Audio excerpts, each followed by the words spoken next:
Bonsoir et tout d'abord merci à Thierry Veil et à la Fabrique de l'Industrie de m'avoir invité dans ce cadre avec des intervenants prestigieux. Sur les réformes Hartz, oui, je crois que elles plaisent beaucoup en France pour une raison déjà, c'est qu'elles sont très françaises. C'est une démarche étatiste qui rompt avec la tradition allemande de recherche de consensus et de la négociation sociale. Donc c'est le gouvernement qui, comme l'a dit René Lasserre, pond des lois très détaillées pour réorganiser le marché du travail, malgré l'opposition en particulier du mouvement syndical. Donc c'est vrai que ça plaît aux Français. Au-delà de ça, le résultat global, il faut quand même le dire, c'est l'Allemagne, c'est un pays, enfin on pense assez souvent en France que c'est un pays de tradition social-démocrate, un peu comme les pays scandinaves, c'est tout à fait faux.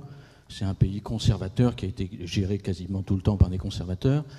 Tant qu'il était géré par les conservateurs, c'était un pays qui avait moins de pauvreté et moins d'inégalités que les Français, que la France. Donc 7 ans de gouvernement Schröder. Le résultat, c'est qu'il y a plus de pauvreté en Allemagne et que l'Allemagne est le pays, les inégalités se sont accrues dans tous les pays européens et même développés durant cette période, mais c'est le pays où elles se sont le plus accrues. Donc le résultat des réformes Schröder, c'est principalement ça. Vous aviez 11% de pauvres en 2008 en Allemagne, il y en a 16% aujourd'hui. Et en particulier, ce qu'il y a aujourd'hui, c'est qu'il y a 20% de pauvres chez les Allemands âgés de 55 à 65 ans, quand il y en a 10% chez nous, et vous avez 15% de pauvres chez les Allemands qui ont plus de 65 ans, quand il y en a 9% chez nous.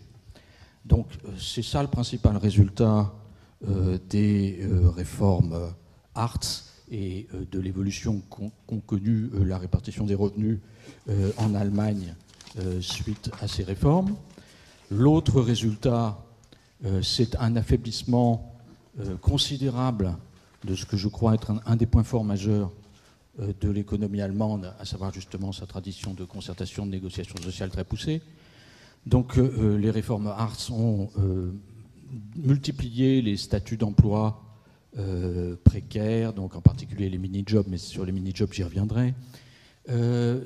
Ce n'est pas une tendance qui est née avec les réformes Hartz, qui est née avec les réformes Schröder, mais elles ont accompagné et amplifié une tendance qui est qu'il y a de moins en moins de salariés qui sont couverts par des conventions collectives, qui sont couverts par les négociations collectives en Allemagne. Aujourd'hui, c'est moins de la moitié des salariés qui, en Allemagne, sont couverts par des conventions collectives parce que, comme vous le savez sans doute, l'Allemagne ne dispose pas pour l'instant du même système que nous d'extension des conventions collectives. Les conventions collectives ne s'appliquent en règle générale qu'aux salariés qui appartiennent à des entreprises dont les patrons ont signé ces conventions collectives. Donc ça a fortement accru la dualisation du marché du travail allemand et ça a accompagné l'affaiblissement de la négociation collective en Allemagne, notamment sous l'angle de ces fameux mini-jobs. Donc on disait tout à l'heure, ils se sont remis à recréer des vrais emplois qui payent des cotisations sociales. Ce qu'il faut savoir, c'est qu'en Allemagne, ce n'est qu'en 2010 que l'Allemagne a retrouvé le niveau de 2000 pour les vrais emplois, pour les emplois qui payent des cotisations sociales. L'essentiel du reste du développement de l'emploi en Allemagne s'est fait effectivement sous la forme de ce qu'on appelle les mini-jobs. Donc quand on gagne moins de 450 € par mois, maintenant c'était 400 avant, on paye très peu de cotisations sociales, mais on n'a pas de protection sociale. Et en particulier, on n'a pas de retraite derrière. Oui, on va y venir.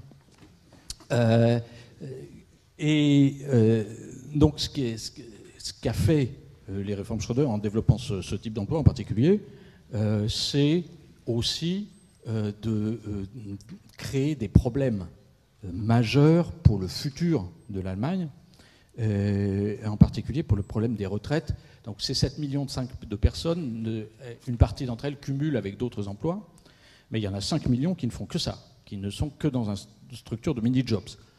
Donc avec les 450 € qu'elles touchent au maximum par mois, vous imaginez combien elles ont mis de côté pour leurs vieux jours, et elles n'auront pas de retraite. moi, ce qui me rassure le plus dans la situation actuelle en Allemagne par rapport aux réformes Schröder, aux réformes Hartz, c'est finalement que c'est surtout les Allemands eux-mêmes qui en ont le plus marre des réformes Schröder et de leurs conséquences, et qu'ils semblent prêts maintenant à y revenir de manière importante. Alors quand René Lasserre disait que le sujet n'était plus débattu en Allemagne actuellement, je pense qu'il se trompe et qu'il le sait. Le sujet reste au cœur du débat politique allemand. Si le SPD se traîne à 26% et à 15 points derrière la CDU sur le plan politique, c'est toujours parce qu'il est décrédibilisé par les réformes Schröder et leurs conséquences. Et d'autre part, s'il se passe aujourd'hui ce qui se passe en Allemagne, notamment sur la question du SMIC, c'est bien pour essayer de réparer les conséquences très négatives des réformes Schröder. Je vous cite simplement un petit papier qui est paru cette semaine dans le Spiegel, justement à propos de ces négociations. C'est un monsieur Matthias Kaufmann qui a écrit ça, donc le chapeau du papier, 2 lignes. Avec le nouveau gouvernement, l'Allemagne va avoir un salaire minimum. Le SPD veut ainsi corriger son fiasco des réformes Hartz. Le parti autoproclamé des petites gens avait en effet à l'époque commencé à diffamer les chômeurs en les traitant de paresseux. Donc ça, c'est pas moi qui le dis, c'est le journaliste du Spiegel, qui est plutôt un journal qui a beaucoup défendu ce type de réforme. L'autre chose qu'il y a, qui est aussi très rassurant, c'est que les Allemands commencent à avoir vraiment peur de ce qu'ils ont fait sur le terrain des retraites. Donc il y a plusieurs mesures qui sont prises. Je n'ai pas regardé le détail de ce qui est sorti finalement, mais dans le cadre du contrat de coalition pour corriger les excès manifestes des réformes des retraites, les très petites retraites qui se préparent pour le futur. Donc il y a un rapport de la ministre des Affaires sociales qui avait fait beaucoup de chrétienne démocrate, qui avait fait beaucoup de bruit à l'automne dernier parce qu'elle établissait ce qui était clair d'après les taux de remplacement qu'ils ont prévus. Donc quelqu'un qui gagne 2500 € brut en Allemagne aujourd'hui touchera en 2030, avec les taux de remplacement qu'ils ont prévus, le minimum vieillesse allemand, qui est assez proche du nôtre en termes de niveau. Donc ils commencent à avoir peur de ce qu'ils ont fait sur le plan des retraites, et en particulier, ils ont très peur de ce qu'ils ont fait avec les mini-jobs. Donc un des éléments qu'il y a et qu'il y aura, je pense, dans le contrat de coalition, c'est qu'il y aura une obligation de cotisation retraite pour les mini-jobs dans le futur. Donc ils sont prêts à corriger beaucoup des éléments très problématiques qu'il y avait dans ces réformes et dans leurs conséquences. Je voudrais juste, si j'ai encore quelques minutes, donc pour moi, les réformes Schröder du marché du travail ont eu des conséquences très négatives pour l'Allemagne, en particulier d'affaiblir un de ses points forts traditionnels, la négociation sociale, et d'affaiblir un de ses autres points forts traditionnels, une cohésion sociale et des niveaux d'inégalité plus faibles qu'en France et plus faibles qu'ailleurs. Je pense qu'une grosse partie de la solidité de l'économie allemande tenait à ces deux choses-là, et ça les a affaiblis.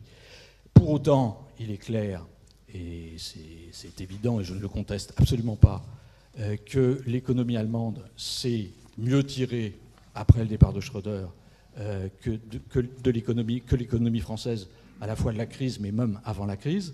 Je crois simplement qu'il y a à cela des raisons qui n'ont strictement rien à voir avec les réformes Schröder et qui sont beaucoup plus importantes. La première raison, c'est l'évolution démographique de l'Allemagne. Les Français sont persuadés que c'est vachement bien qu'on ait plein de gamins, plein de jeunes et tout. C'est peut-être bien pour le futur, et encore, c'est pas aussi automatique que beaucoup de Français le pensent, mais dans l'immédiat, c'est une catastrophe. Quand vous avez des gamins et des jeunes, il faut les nourrir, il faut les loger, il faut leur payer des vêtements, souvent des vêtements de marque, il faut leur payer des téléphones portables, il faut les éduquer, il faut les soigner. Ça fait plein de dépenses privées et publiques que les Allemands ont économisées parce qu'ils n'avaient pas de gamins. Et surtout, l'autre chose, c'est que ça a eu un impact majeur sur un des postes les plus importants des coûts et des dépenses des ménages, c'est sur l'immobilier. Donc l'Allemagne, c'est un pays qui a perdu 400 000 habitants depuis le début des années 2000.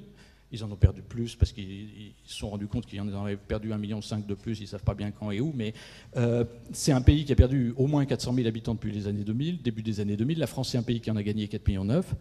ça a eu un impact majeur sur les prix de l'immobilier qui n'ont pas bougé en Allemagne et qui ont été multipliés par 2,5 en France. Donc on a aujourd'hui un écart massif sur ce poste très important de dépenses des ménages. Et à mon avis, ça explique beaucoup plus que les Allemands aient supporté l'austérité salariale pendant longtemps. Quand on n'a pas de gamins à nourrir et que le prix du logement n'augmente pas, on peut avoir des salaires qui sont stables. Deuxième chose, si tu me permets encore, si vous me permettez encore, je vais juste faire 3 points là-dessus. Deuxième point, c'est la spécialisation allemande, donc ça a déjà été dit. Mais c'est vrai qu'ils fabriquent des machines et pas nous. Ils fabriquent des grosses voitures, nous on essaye mais on ne sait pas les vendre. Donc ils ont profité à plein de la demande des pays émergents pour des trucs qu'eux fabriquent et pas nous. Et ça a beaucoup aidé. Et la troisième chose dont a profité beaucoup l'industrie allemande, mais qui n'a rien à voir non plus avec les réformes Schröder, ça a été dit un peu par des différents, là, c'est la réunification de l'Europe, c'est la chute du mur. Les Allemands se plaignent beaucoup du coup de la réunification, c'est vrai que ça a coûté cher, c'est vrai que ça a été compliqué, c'est vrai qu'ils l'ont bien fait, mais au bout du compte, c'est quand même eux qui sont les principaux bénéficiaires de la chute du mur, parce que ça leur a permis de mettre la main, en gros, enfin, de réinsérer dans leur système productif les pays à bas coût d'Europe centrale et orientale. Si vous voulez, avant la chute du mur, le pays à bas coût qui fournissait l'Allemagne en sous-traitance, c'était la France. Après la chute du mur, c'est la Pologne, la Tchéquie, la Slovaquie. Simplement, aujourd'hui encore, même si les salaires ont beaucoup augmenté en Pologne, il y a un écart de 1 à 4 entre les salaires en Pologne, le coût du travail en Pologne et le coût du travail en France. Donc quand vous basculez de la France vers la Pologne pour vous fournir en sous-traitance et que, en plus, vous délocalisez beaucoup, ils ont beaucoup délocalisé, ça fait un avantage compétitif majeur que nous, on n'a pas eu parce qu'on n'a pas réussi à faire ça dans les mêmes proportions. Donc c'est des raisons, je crois, les vraies raisons qui expliquent la résilience incontestable de l'économie allemande et son redressement dans les années 2000 n'ont, à mon avis, rien à voir avec les réformes Schröder et en particulier rien à voir avec les réformes Hartz. C'est plutôt malgré les réformes Schröder que l'Allemagne s'est redressée que grâce aux réformes Schröder.